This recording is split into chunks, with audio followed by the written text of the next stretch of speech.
Hi this is Ravi welcome to today trending talks. ఆంధ్రప్రదేశ్లో ఇప్పుడు ఎక్కడ చూసినా ఎన్నికల ప్రచారంతో హడావుడిగా ఉంది. ఒకవైపు వైసీపీ, ఒకవైపు జనసేన టీడీపీ కలిసి ఇద్దరు పోటాపోటీగా ప్రచారం చేసుకుంటున్నారు. మరోవైపు వైఎస్ షర్మిల కాంగ్రెస్ తరపున విపరీతంగా ప్రచారం చేస్తుంది. కానీ ఈ ప్రచారంలో చిన్న ట్విస్ట్ ఉంది. టార్గెట్ జగన్ అంటూ దూసుకెళ్లిపోతుంది. అంతేకాదు వివేక హత్యను కూడా తను బాగా ఉపయోగించుకుంటుంది. దీనికి తోడు వైఎస్ సునీత కూడా ప్రెస్ మీట్ల మీద ప్రెస్ మీట్లు పెట్టి హంతకుడు ఎవరు అనే పాయింట్ తోటి జస్టిస్ ఫర్ వివేక పేరుతో ప్రెస్ మీట్లు పెట్టి సంచలనాలు బయట పెడుతుంది. అసలుకి వైఎస్ సునీత చేస్తున్న ఆరోపణలేంటి, తన మాటల్లో నిజమెంత, తనిచ్చిన పవర్ పాయింట్ ప్రెజెంటేషన్ లో అసలు ఏం చెప్పింది, ఆ వివరాలన్నీ ఈ వీడియోలో చూద్దాం. చివరి వరకు చూడండి, చాలా ఇంట్రెస్టింగ్ గా ఉంటుంది. వైఎస్ సునీత జస్టిస్ వివేక పేరుతో ప్రెస్ మీట్లు పెడుతుంది. తాజాగా ఆమె పవర్ పాయింట్ ప్రెజెంటేషన్ కూడా ఇచ్చింది.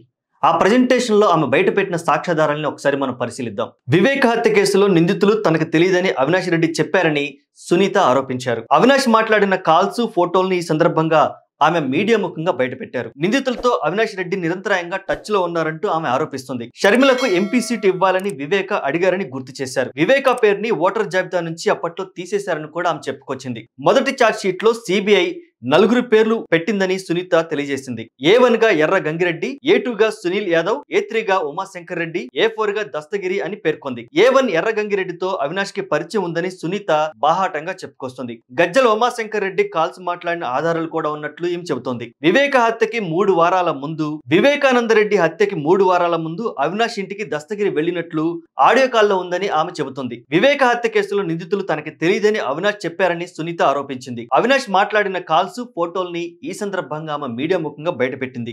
మార్చి 14 రాత్రి అవినాష్ ఇంట్లో సునీల్ యాదవ్ లొకేషన్ చూపించిందన్నారు. ఉమాశంకర్ రెడ్డి ఇంటికి కూడా హత్యకు ముందు, తర్వాత సునీల్ వెళ్లారని చెబుతోంది. నిందితులంతా అవినాష్ ఇంట్లో ఉన్నట్లుగా సిబిఐ గుర్తించిందన్నారు. అవినాష్, భాస్కర్ రెడ్డి, కిరణ్ యాదవ్ ఉన్న ఫోటోలను సునీత తన పవర్ పాయింట్ ప్రెజెంటేషన్ లో చూపించింది. గంగిరెడ్డి, అవినాష్ మధ్య వాట్సాప్ కాల్స్ మాట్లాడినట్లు కూడా ఆధారాలు బయటపెట్టింది. హత్య తర్వాత ఉమాశంకర్ రెడ్డి పారిపోతున్న ఫుటేజ్ ని సిబిఐ సేకరించిందని గుర్తు చేసింది. Call data, Google Takeout, IPDR data వివరాలను సునీత సేకరించింది. ఎంవి కృష్ణారెడ్డి వివేకకి చాలా సన్నిహితుడు. శివశంకర్ రెడ్డి, కృష్ణారెడ్డి మధ్య ఫోన్ కాల్స్ ఉన్నాయి. భాస్కర్ రెడ్డి ఫోన్ డేటా చూస్తే 14 నుంచి 16 ఉదయం వరకు స్విచ్ ఆఫ్ లో ఉంది. అవినాష్ రెడ్డి మాత్రం వీళ్ళెవరో తెలియదని చెబుతున్నారు. వివేక హత్యను మొదట సాక్షిలో గుండెపోటుగా ప్రచారం చేశారు.